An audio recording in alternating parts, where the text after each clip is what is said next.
déléguée de quartier de Biscuiterie, honorable Madame Mambousso Samb, partenaire et que moi je considère mentor du RABEC, Monsieur Badji, directeur du RABEC, chère maman, chères sœurs, chers frères, vous tous qui avez décidé d'être là pour accompagner le RABEC et ses partenaires en cette demi-journée de lancement et de partage, veuillez recevoir les bonjours de la Fondation Khalé. Comme l'a dit M. Badji, je m'appelle Chérif Samsidine Sarr. Je suis le directeur général de la Fondation Khalé. Donc, la Fondation Khalé est une ONG espagnole qui travaille au Sénégal depuis les années 2005 et qui a considéré que réellement la solution pour le développement du Sénégal, c'est l'accompagnement des jeunes. C'est la raison pour laquelle les premières actions de l'ONG ont été de travailler avec les associations des enfants jeunes travailleurs et le mouvement des enfants jeunes travailleurs, le MAIJT, qui est accompagné par Enda Jeunesse Action. Donc nous avons cheminé pendant très longtemps avec eux et jusqu'à ce que, après 10 ans de partenariat, de projets et de capitalisation, parce que le développement c'est ça aussi, tu avances jusqu'à un certain moment, tu prends une pause, tu analyses et tu essaies de réorienter. Donc jusqu'à en tout cas l'année 2017-2018, donc nous avons pensé que réellement il est très important de travailler autour des jeunes, autour des enfants, mais que la véritable clé du développement du Sénégal, de l'Afrique et du monde en général, c'est les filles, ce sont les femmes. C'est pourquoi la Fondation, dans son dernier plan stratégique, a décidé de s'orienter vers l'éducation des filles. Donc l'éducation des filles, parce que tout simplement, nous sommes tous Sénégalais, nous connaissons combien les filles, nos mamans, jouent un rôle important pour le bien-être social. Vous allez dans un ménage, j'ai l'habitude de le dire, regardez la condition de la femme. Si la femme va très bien, vous n'avez pas besoin d'enquêter toute la famille. Retournez, considérez que cette famille se porte très bien. C'est le principal indicateur de bien-être et de développement. C'est la raison pour laquelle nous considérons que travailler avec les filles, faire de telle sorte qu'elles soient des leaders, des jeunes responsables, de futures mamans responsables, préparées à affronter les véritables défis de la vie et du développement, c'est réellement accélérer le processus de développement. Donc, la Fondation a une conception de l'éducation un peu particulière, dans la mesure où nous parlons d'éducation intégrale. Quand nous parlons d'éducation intégrale, nous considérons que c'est bien qu'un enfant puisse avoir comme ambition d'aller à l'école. Mais nous sommes tous conscients que ce n'est pas tout le monde qui veut avoir le bac, ce n'est pas tout le monde qui veut avoir la licence, ce n'est pas tout le monde qui veut avoir le doctorat. Il y a des gens qui ont juste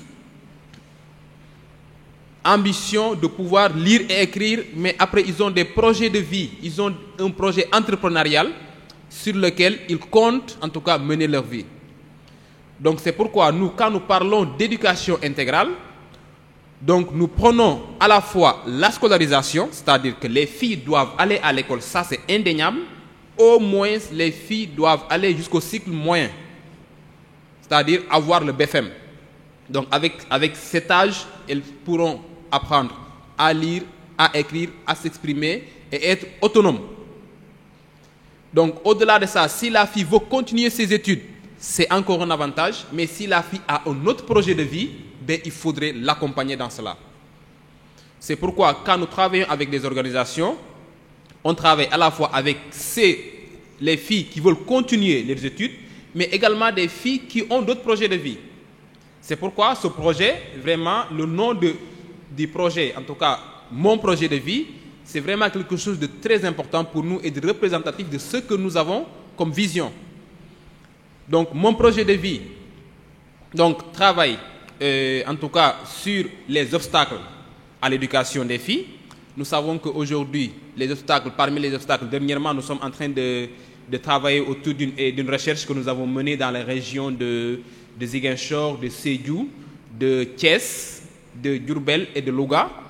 Et on voit bien que la question des grossesses précoces, c'est une grande préoccupation partout au Sénégal. Donc nous considérons que pour pouvoir aider la fille, il faut l'aider à comprendre le fonctionnement de son organisme. Donc aujourd'hui, c'est inconcevable qu'une fille puisse aller à l'école et que, par exemple, ses règles puissent la surprendre là-bas. Tout simplement, donc elle va s'absenter, elle sera perturbée. Et donc, préparer les filles à réussir leur projet de vie, c'est donner l'ensemble des informations, des arguments, des connaissances pour que la fille puisse mener son projet, réussir sa vie sans grande difficulté. Or, nous connaissons au Sénégal la question de la sexualité, la question de la santé de la reproduction est parfois tabou. Et donc, nous avons considéré que si les filles vont parler avec leurs amies filles, ça faciliterait la communication. C'est tout le sens du programme que M. Thiam a expliqué tout à l'heure, des activités que nous sommes en train de mener. Donc, je me réjouis en tout cas, et c'est avec satisfaction que je constate le développement du projet, dans la mesure où, comme M. Badi l'a dit, nous avons collaboré avec le RABEC grâce en tout cas aux orientations de notre chargé de projet qui a connu le RABEC et qui connaît le travail important que le RABEC est en train de faire au sein des communautés. Et sur la base de ça, on s'est engagé et aujourd'hui, on ne le regrette pas. On est vraiment satisfait, en tout cas jusqu'à la date d'aujourd'hui, du déroulement des projets et des activités qui sont en train d'être faites. Donc nous avons foi, nous avons confiance sur la réussite de ce projet et pour nous, comme j'ai l'habitude de le dire, on préfère un partenariat durable. Parce que quoi? Il n'est pas important pour aujourd'hui de venir un projet avec le RABEC, un projet on va à Tambacounda, un projet on va à Sédhiou, ça n'a pas de sens. S'il y a un problème dans un territoire, dans une zone, on travaille avec l'ensemble des acteurs jusqu'à ce que ce problème soit résolu et là on peut changer de zone. C'est vraiment notre approche. C'est la raison pour laquelle pour nous c'est un premier projet et nous pensons qu'après ce projet viendront d'autres projets qui vont continuer dans le même sens, qui vont accompagner la scolarisation des filles et qui vont accompagner ces filles-là qui ont réellement besoin d'un appui, qui ont besoin de mentorat, qui ont besoin d'orientation. Donc c'est vraiment ce que nous aimons dans ce projet et puis insister sur le fait que notre organisation en tant qu'ONG espagnole, on ne se considère pas comme experts du développement. Nous pensons que les véritables experts du développement sont ces gens qui partagent le quotidien des enfants. Ce sont ces gens-là qui se lèvent le matin, voient la fille en train de travailler, voient la fille en difficulté et qui essaient de l'aider. C'est pourquoi dans nos projets, on préfère travailler avec des associations comme le RABEC et d'autres acteurs qui sont dans les quartiers, qui se lèvent du matin au soir en s'activant sur les problèmes identifiés dans les quartiers et sans en tout cas la participation d'un bailleur ou bien en tout cas d'un partenaire, ils se battent avec les moyens du bord pour le faire. Et avec ça, si nous avons un partenaire comme ça, mais on est vraiment ravis de collaborer avec eux. C'est ce que nous avons vu en tout cas avec le RABEC et nous pensons que ce sera un partenariat qui est durable.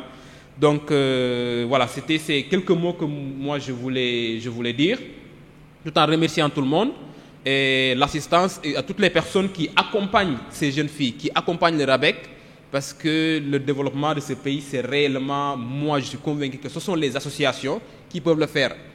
Parce que les autorités, ils sont dans leur bureau, les associations sont dans les quartiers, ils partagent le quotidien, la réalité. C'est pourquoi toute association doit être accompagnée pour que réellement les problèmes de la population puissent être identifiés et pris en charge. Donc, merci beaucoup à tout le monde et mes encouragements aux bénéficiaires. Et voilà, bonne journée.